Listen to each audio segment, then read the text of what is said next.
क्या आपने कभी सोचा है कि 26 नवंबर को ही संविधान दिवस क्यों मनाया जाता है? और अगर संविधान नहीं होता तो आपका और हमारा इस देश में क्या हाल होता है? क्या आपको पता है कि प्रस्तावना को संविधान की आत्मा क्यों कहा जाता है? क्या आप इस बात का कभी चिंतन किया है कि संविधान देश के 140 करोड़ से ज्यादा लोगों के जीवन को कैसे प्रभावित करता है? आखिर इस संविधान को ड्राफ्ट करने में कितना समय लगा और संविधान सभा में कितने सदस्यों का योगदान रहा था?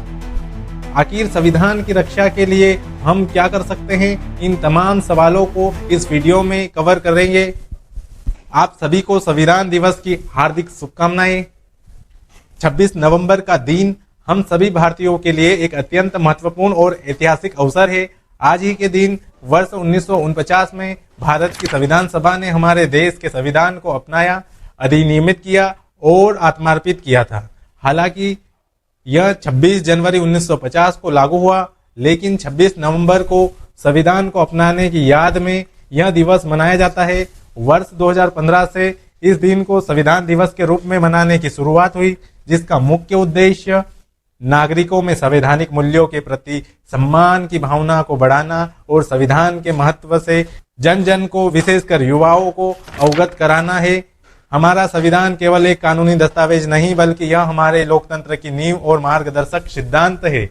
यह हमारे विशाल और विविध देश की 140 करोड़ से अधिक आबादी को एकता के सूत्र में पिरोता है। यह हमें हमारे अधिकार देता है, हमारे कर्तव्यों की याद दिलाता है और जाति, धर्म या भाषा के आधार पर बिना किसी भेदभाव के सभी नागरिकों को अधिकारों की रक्षा करता है।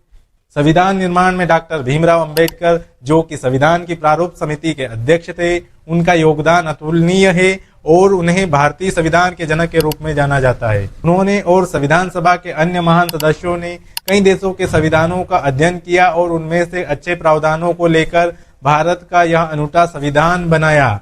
हमारा संविधान दुनिया का सबसे लंबा लिखित संविधान है, जिसमें वर्तमान में एक प्रस्तावना, 470 अनुच्छेद, 12 अनुसूचियां और इसमें 104 से अधिक संशोधन हो चुके, जो इसकी जीवंतता को दर्शाते हैं।